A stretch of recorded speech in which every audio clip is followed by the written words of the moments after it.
Robert Vadra, India's fastest multi-billionaire. An inside story. It took more than a century to reach there.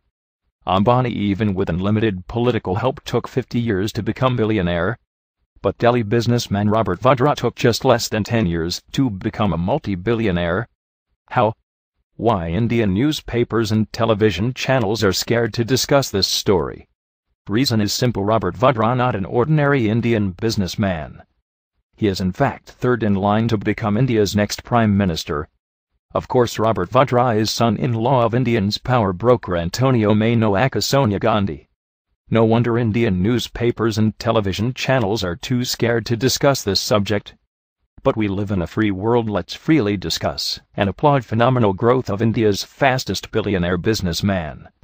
Let's start with background of Robert Vadra from a period before his meeting his golden goose Priyanka. Robert in fact only half Indian. He was born to Rajendra and Maureen Wadhera in 1969. Rajendra Vadra hails from Uttar Pradesh and Maureen aka Mikdana of Scottish origin.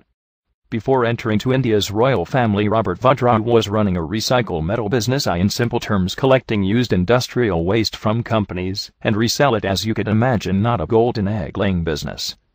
It's quite amazing that in next 10 years he grown into multi-billionaire. Robert Vadra met Priyanka Gandhi at the house of common expatriate friend Ottavio Quattrocchi. Yes, the surprise Boforza scandal middleman Quattrocchi. Robert Vadra's marriage with Priyanka was in 1997. But it was followed by tragic and suspicious deaths of his brother, sister, and his father in the next decade. He had one brother, Richard Vadra, who was found dead in September 2003 at his Vasant Vihar residence under very suspicious circumstances. His sister Michelle too had a natural death, died in a car accident in 2001. His father Rajendra Vadra committed suicide on April 2009, under very suspicious circumstances. But the story was not published widely by the Indian media. No one in India wants to bring shame to India's royal family. Recently, Economic Times and other finance newspapers disclosed the business empire Robert Vadra made in the last 10 years was truly eye-opener. Hotels, planes, bars, antique chains, malls around prime locations in India with help of none other than India's #1 real estate company DLF. Also part ownership in DLF Indian Premier League franchise. Most of independent analysts points these phenomenal growth points only one thing: absolutely and shameful corruption and favoritism to Robert Vadra, being Sonia Gandhi's son-in-law. Also remember, DLF was a major builder for scandalous Commonwealth Games in Delhi. We may not dig too much to find why Indian government protected and very reluctant to take actions against Indian Olympic Association President Suresh Kalmati. Surely Suresh Kalmati can blackmail Sonia's government, showing favoritism given to DLF because of Robert Vadra. Apart from DLF malls, Robert Vadra part owns many Hilton hotels including Hilton Garden in New Delhi.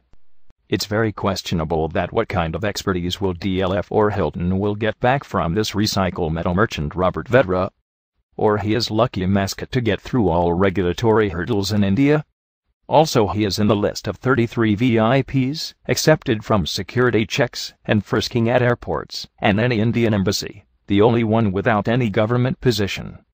Other VIPs, like the Dalai Lama, Chief Justice of India, the President, the Prime Minister, and former presidents.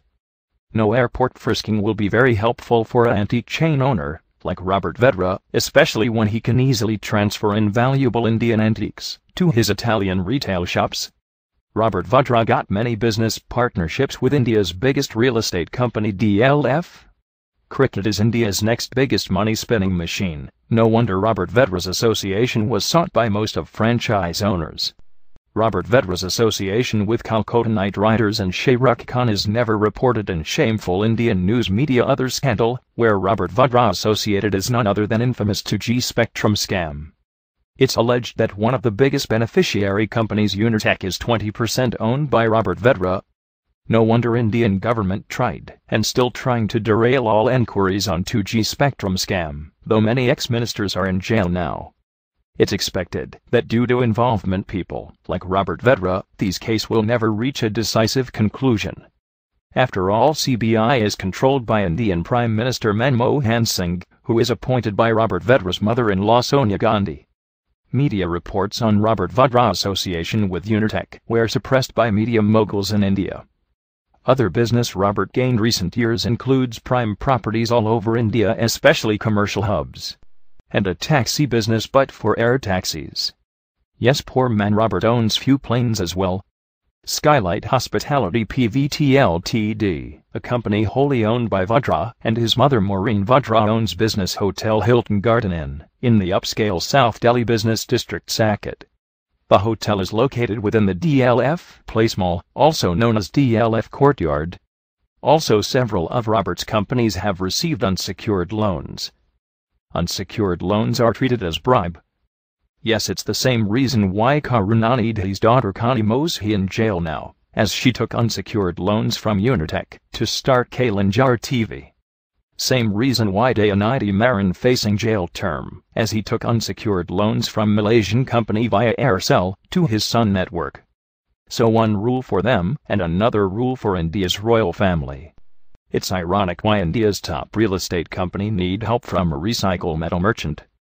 Reasons are crystal clear. DLF need Indian power broker Sonia's son-in-law to get through many hurdles in their operations all over India. If this is not blatant misuse of power or favoritism, we might need to redefine those words. After the revolutions in Tunisia, Egypt, and Yemen, it's right time for India's 1.2 billion poor citizens to question their corrupt political leaders and media moguls. Join the second freedom struggle of Anna Hazare. Support Gandhians like Anna Hazare, not fake Gandhis.